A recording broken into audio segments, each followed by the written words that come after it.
창세기 8번째 시간입니다. 오늘 말씀 창세기 21장 22절에서 34절 말씀입니다.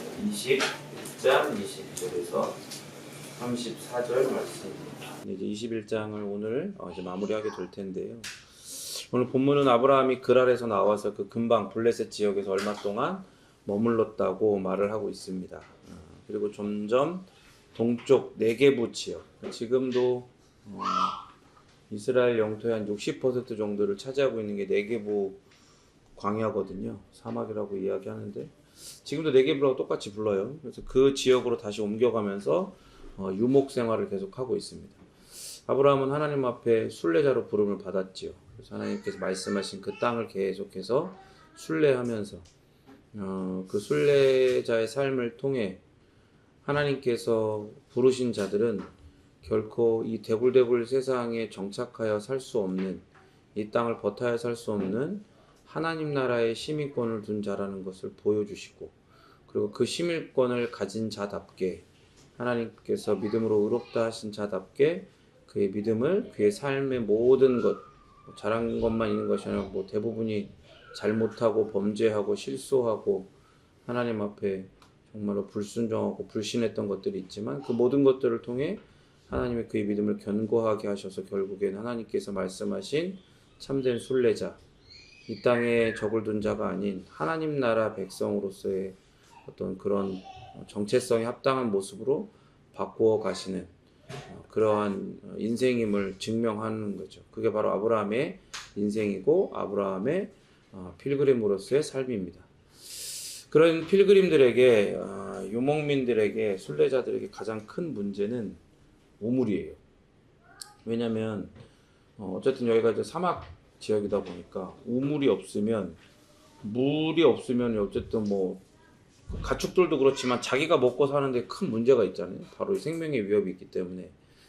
그래서 반드시 우물이 필요한데 본문을 보니까 그 아비멜렉의 종들과 이 우물에 대한 분쟁이 계속해서 있었던 거예요. 한 번이 아니라 자주 있었습니다. 그래서 물론 아브라함이 우물을 파면 아비멜렉의 종들이 와서 빼앗거나 우물을 막아버리면서 이렇게 텃세를 부렸겠죠. 여기가 이제 우리 땅이니까. 물론 이제 그 전에 사라를 또 이제 누이라고 속여서 그렇게 했던 그 일들을 하나님께서 건져주시면서 오히려 아브라함은 더 큰 손해를 입고 그렇게 어떤 벌들을 받아야 함에도 하나님의 은혜로 아비멜렉에게 더 큰 많은 것들을 받았죠. 그 중에 하나가 네가 원하는 곳에 가서 살아도 된다. 내가 다스리는 이 땅 가운데. 그래서 이제 그렇게 살지만 이 종들이 와서 이제 계속 텃세를 부리는 거예요. 그런데 이제 문제는 뭐냐? 말씀을 보니까 22절에 보니까 22절 한번 읽어볼까요? 22절 시작.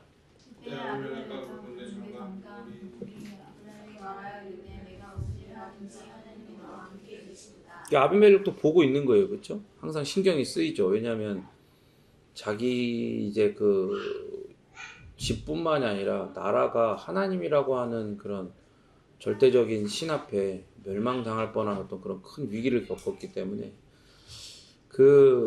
자기 눈에는 그 신의 대리자처럼 아브라함이 보였을 거 아닙니까? 그러니까 아브라함이 항상 신경이 쓰였어요. 그런데 자기 종들이 텃세 부리고 그런 걸 알매도 불구하고 모른 척하고 있는데도 그러면 잘 안 돼야 되는데 자꾸 잘 되는 거예요.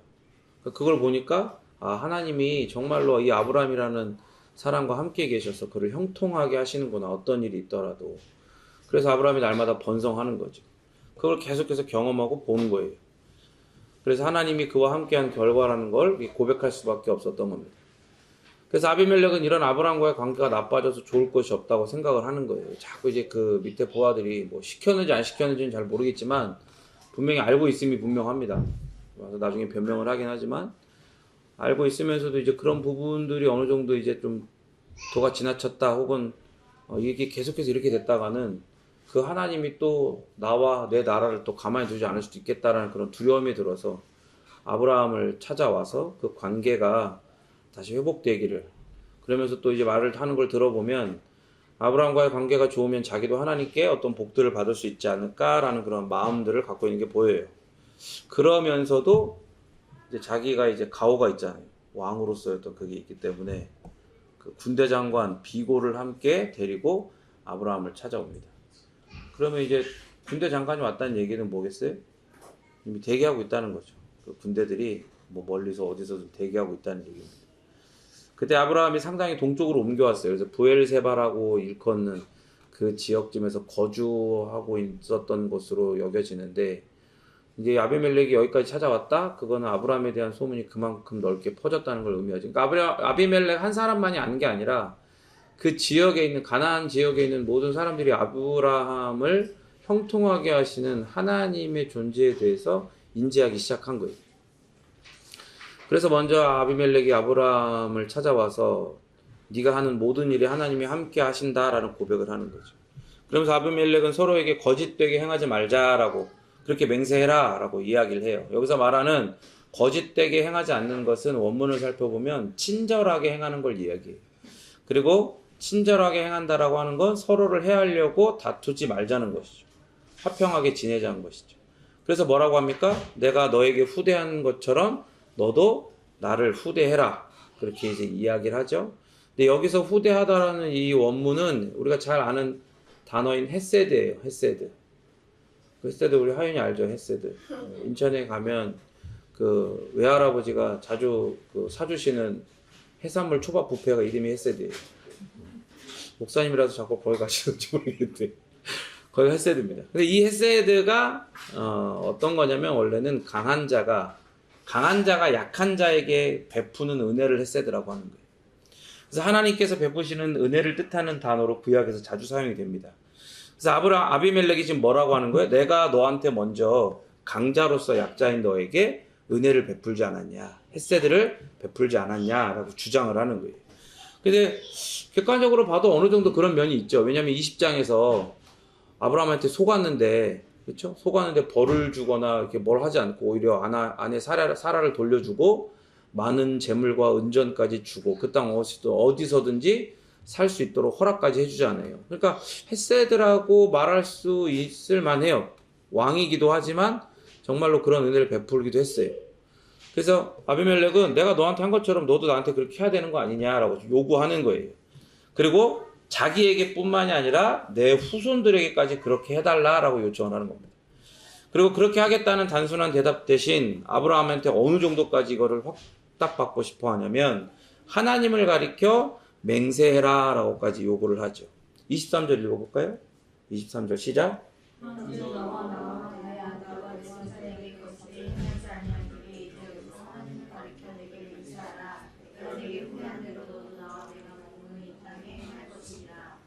그렇죠.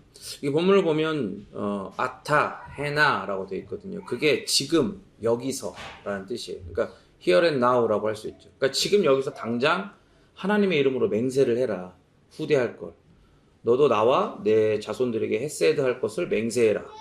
근데 이게 어떻게 보면 일방적인 강요예요. 왜냐하면 이 군대 장관까지 대동하고 왔으니까 아브라함도 그게 무슨 의미인지 알잖아요. 힘으로 억누르겠다는 거잖아요. 너 딱 내가 원하는 대로 하지 않으면 나 무력 행사할 수도 있어? 이런 거죠. 그러니까 아브라함에게는 약간 굴욕적일 수 있어요. 근데 본절에서 이 맹세가 사용됐죠. 맹세라는 단어가 등장하죠. 이게 수아반데 아비멜렉은 언약을 통한 맹세를 요구하고 있는 거예요.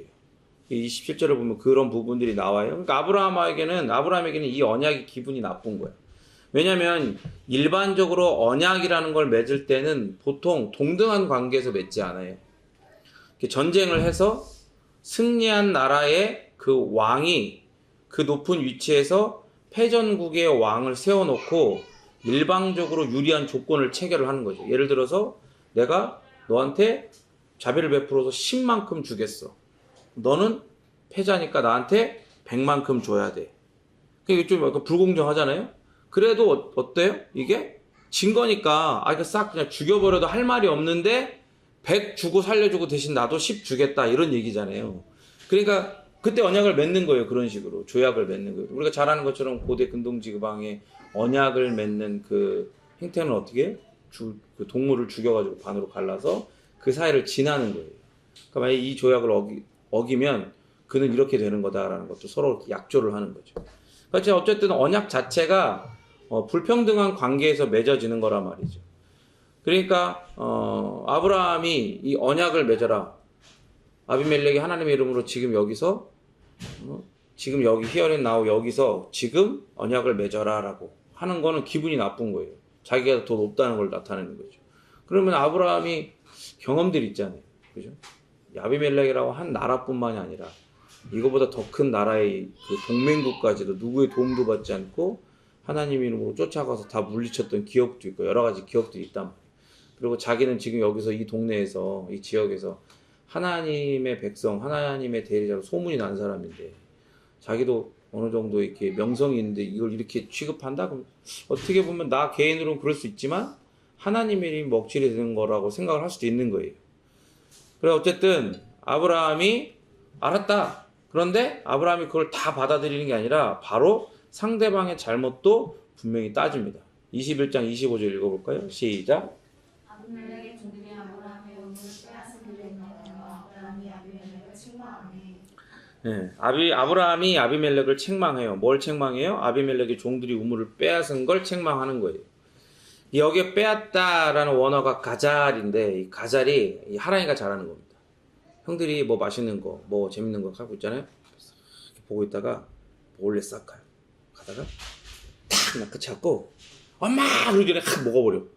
엄마한테 일러고 형들이 일러고 다시 뺏어가지고 먹어버리는 거예요. 그러니까 가잘은 뭐예요? 뺏는 거예요. 낚아채는 거. 강제적으로 낚아채는 거.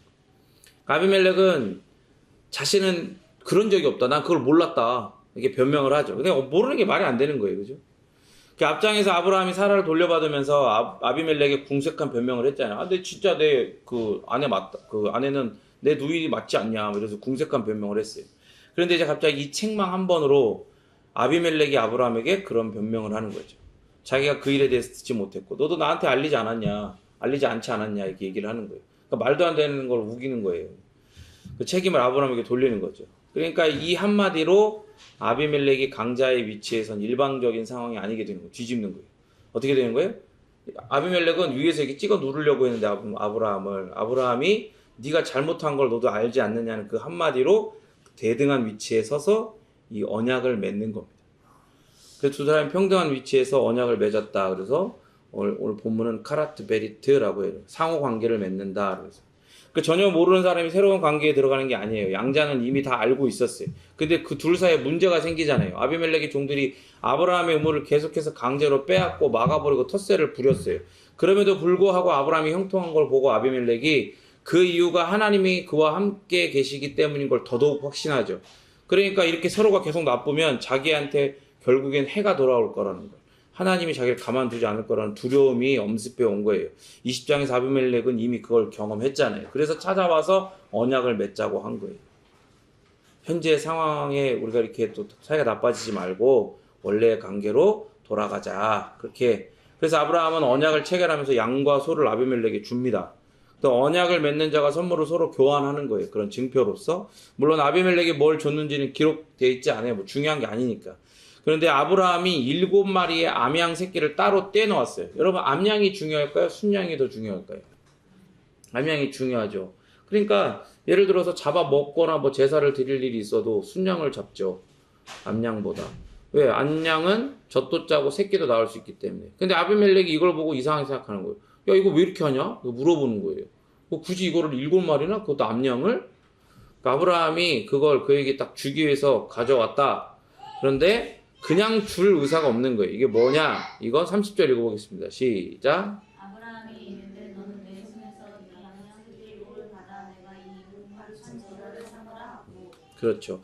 그러니까 어디서든 살라고 얘기를 했어요. 그 전에. 그래서 그냥 살면서 우물을 파는 건 당연한 거니까 유목민에게. 그러니까 그거 소유를 주장해도 상관이 없는 거예요. 그런데 어떻게 하는 거예요? 더 이상 이런 일이 일어나지 않기 위해서 못을 확실하게 박는 겁니다. 이거를 나는 너에게 돈을 주고 샀다. 너도 앞으로 더 이상 이거에 대해서 어떤 일도 이야기하지 말고 문제를 일으키면 안 될 것이다 라는 그걸 못을 박는 거죠. 그래서 이 일들을 통해서 자기가 어떤 정체성을 가졌는지를 더욱더 스스로 드러내고 있는 거예요. 나는 지금 뭐라는 거예요? 여기에 털을 닫고 살아가는 자가 아니라 자기는 순례자인 거예요. 유목민이라는 걸 드러내는 거죠. 그러면서도 이거를 내가 너한테 이 암양 7마리를 주고 샀으니 여기에 대해서 텃세 부리거나 유목민에게 텃세 부리거나 그러면 안 된다라는 걸 드러내는 겁니다.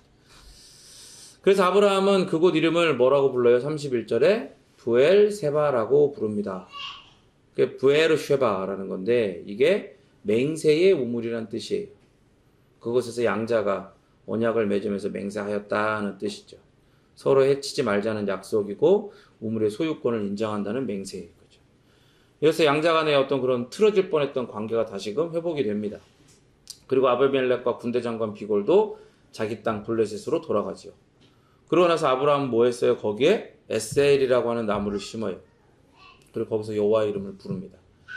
에셀 나무는 네게부 지방에 두루 자라는 비교적 큰 나무예요. 그래서 그 나무의 잎과 연한 줄기는 가축들이 즐겨 먹는 먹이가 되고 그 그늘 밑에서 목동들이 쉴 수 있는 휴식처가 되죠. 우리가 잘 아는 것처럼 이 고대 근동 지방은 보통 큰 나무가 있는 곳은 다 뭐 하는 곳이에요? 제사를 드리는 곳이에요. 신에게. 그렇죠? 그러니까 아브라함도 그런 관습을 따라 그곳에서 하나님을 예배하기 위해서 이 나무를 심은 거라고 생각이 듭니다. 그래서 아브라함은 그곳에서 여호와의 이름을 불렀다. 이제 우리가 이 말을 들으면 아브라함이 하나님에게 예배했다라고 이제 우리는 생각을 하죠. 그래서 그랄에서 있었던 아브라함의 실수가 말끔히 청산됩니다. 특별히 20장에서 제기되었던 그 후손에 대한 씨에 대한 하나님의 약속을 위협했던 모든 요소들이 다 해결되죠. 깔끔하게 해결된 거예요. 그렇게 아비멜렉과의 관계도 다시금 회복될 뿐만이 아니라 하나님과의 관계도 회복이 된 거예요. 그러니까 이 본문을 보면 오늘 이 본문이 전체적으로 쭉 이스마엘 얘기 나오고 쫓겨나고 그런 얘기 나오다 갑자기 튀어나오잖아요. 그게 뭘 보여주는 거냐면 하나님께서 아브라함에게 씨를 주시겠다고 그리고 다 약속을 하셨는데도 불구하고 또 아비멜렉에게 찾아가가지고 또 그거로 내 누이다라고 속이고 그런 짓을 또 했잖아요. 그러니까 그런 부분들 가운데서 하나님은 우리가 잘 아는 것처럼 완전하신 분이에요. 그러니까 덮어놓고 은혜는 덮는 거다라고 이렇게 착각을 하는 사람도 있는데 그런 게 아니에요. 하나님은 하나님이 다 해결을 하시고 그리고 그 결과를 우리에게 주시는 거예요. 그게 은혜예요. 그러니까 잘못을 했는데 해결 안 하고 그냥 무조건 덮어버려? 그거는 절대로 은혜가 아닙니다. 그거는 뭐예요? 고육지책이에요. 사람의 방법, 육신의 방법인 거예요. 그 하나님이 주시는 해결책이 아닌 거예요.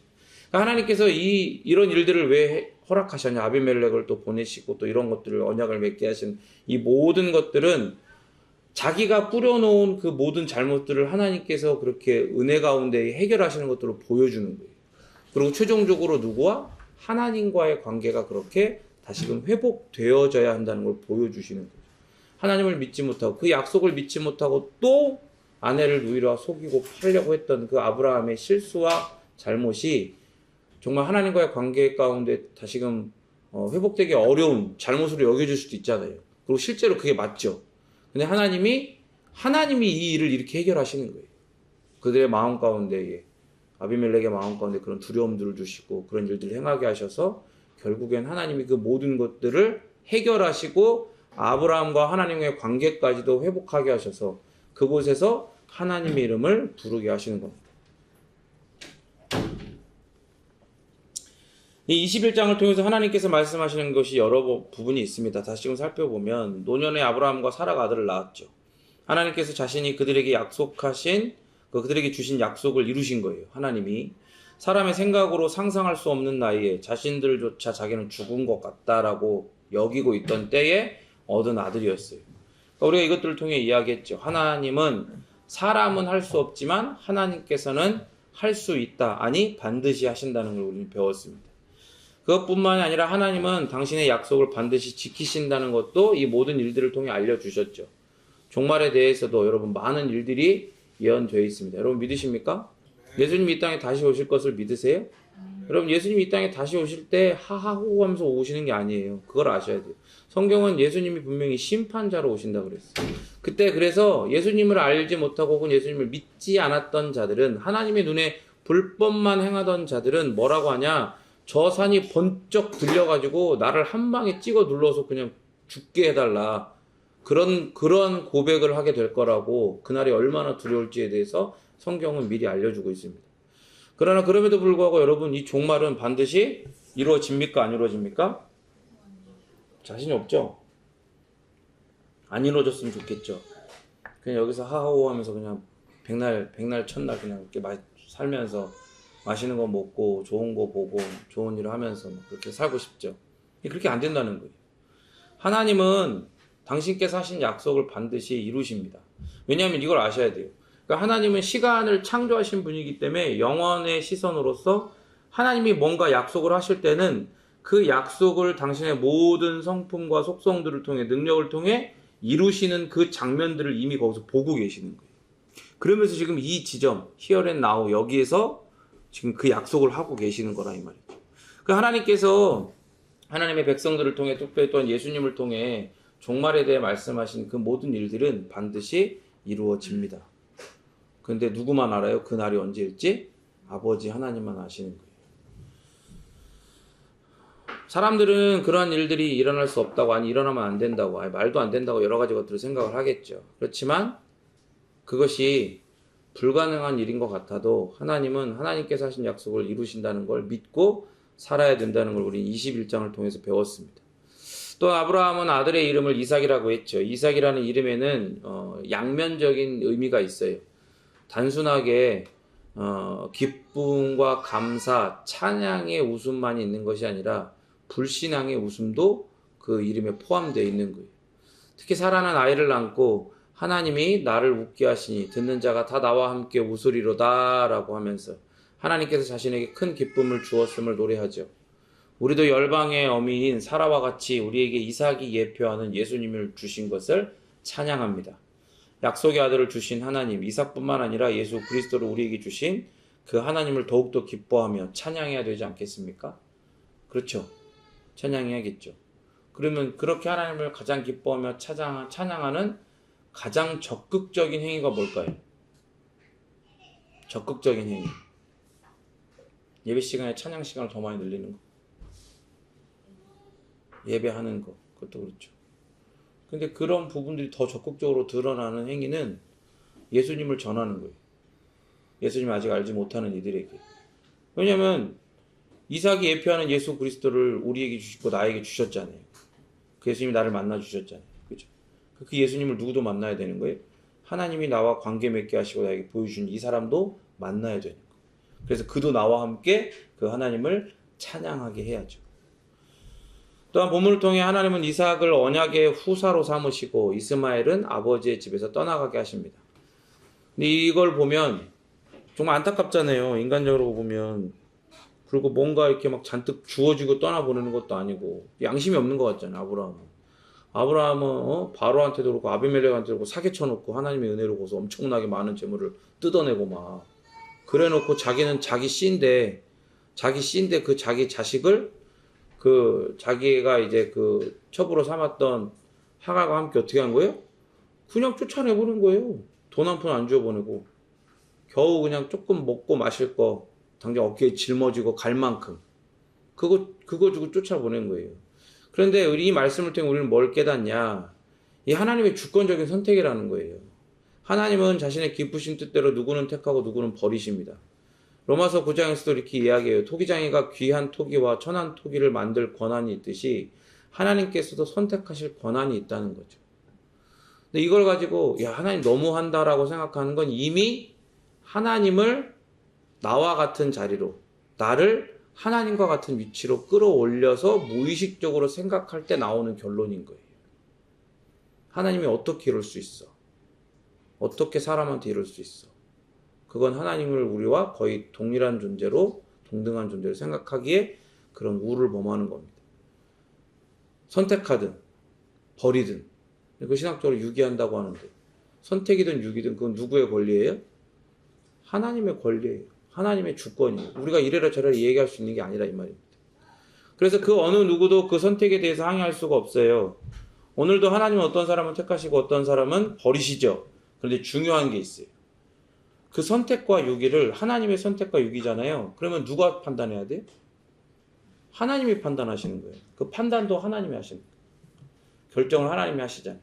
그러니까 우리가 판단하면 안 된다는 거예요. 그 판단은 이미 하나님이 내려놓으셨어. 근데 내가 딱 보니까 너는 선택받았고 너는 유기됐어. 이게 아니라는 거예요. 그건 몰라요. 우리는 하나님만 아시는 거예요. 우리가 하나님 앞에 보여야 될 반응은 뭡니까? 우선은 감사함이에요. 나를 선택하여 주셨음을 믿음으로 감사드리는 거예요. 그리고 또 하나는 아까도 얘기했던 것처럼 내게 허락하신 모든 관계들 속에서 하나님의 선택을 받은 이들을 주셨다. 하나님은 이 사람들을 나에게 하나님의 선택을 받은 자들 나에게 보내주셨다. 그러니까 이 사람들이 하나님의 선택을 깨달을 수 있도록 뭘 전해야 돼요? 복음을 전하고 예수님을 전해야 되는 거예요. 그걸 힘써야 되는 거예요. 아시겠죠? 그리고 특별히 이제 우리가 자세하게 다루진 않았지만 대략적으로 이야기하면 이스마엘은요, 육적인 이스라엘을 뜻해요. 육적인 이스라엘. 이스마엘은. 근데 우리가 잘 알지만 육적인 이스라엘은 당장 눈에는 구원받은 것처럼 보여요? 안 보이죠. 나중에 다 멸망당하잖아요. 북이스라엘 남유다로 나뉘고 다 멸망당해버리잖아요. 두 나라가 모두가 다.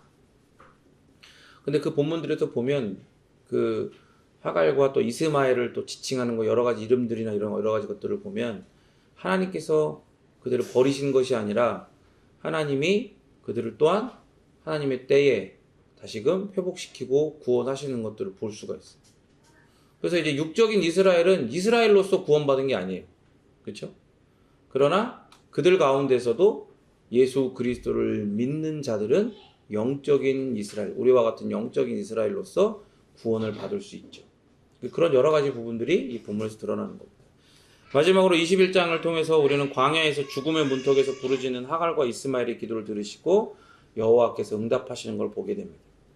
그들에게 여호와의 사자가 찾아와서 두려워하지 말라라고 하면서 쓰러진 아이를 이렇게 세우시죠. 절망의 상태에 빠져서 힘을 잃고 있는 자에게 용기와 힘을 주시는 겁니다. 그러니까 버림받았다고 그게 끝이 아닌 거예요. 그러니까 그거 아까 얘기했잖아요. 선택은 누가 하시는 거라고? 하나님이 하시는 거예요.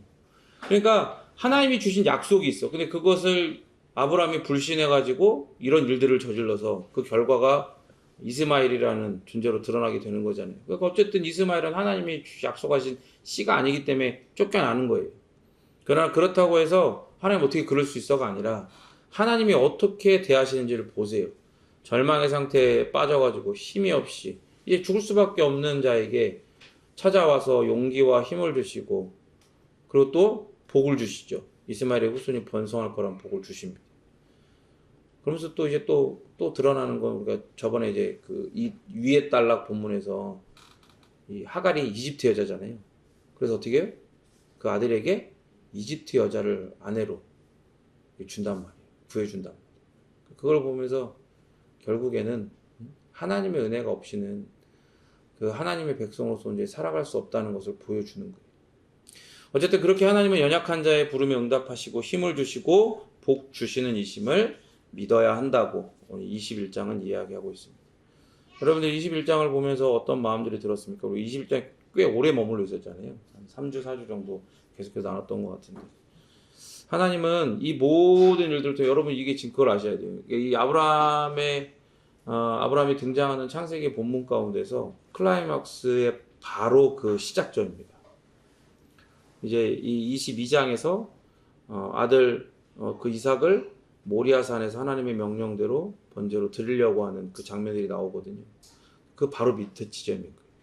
거기서 보세요.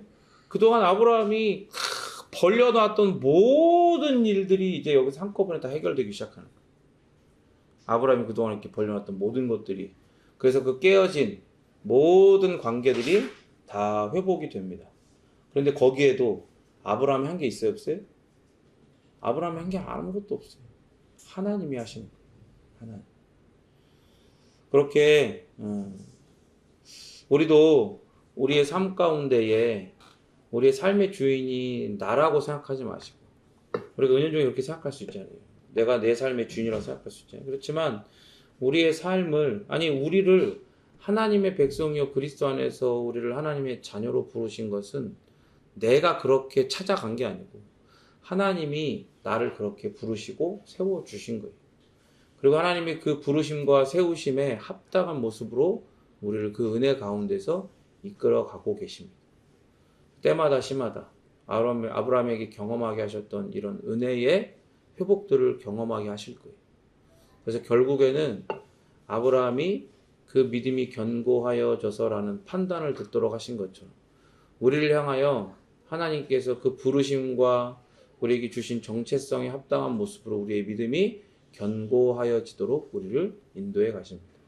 그 하나님을 온전히 믿으시며 오늘도 그 하나님을 향한 믿음을 드려 그 하루하루 하나님 사랑, 이웃 사랑의 삶을 살아가는 우리 베이직 교회 모든 성도들 되기를 진심으로 바랍니다.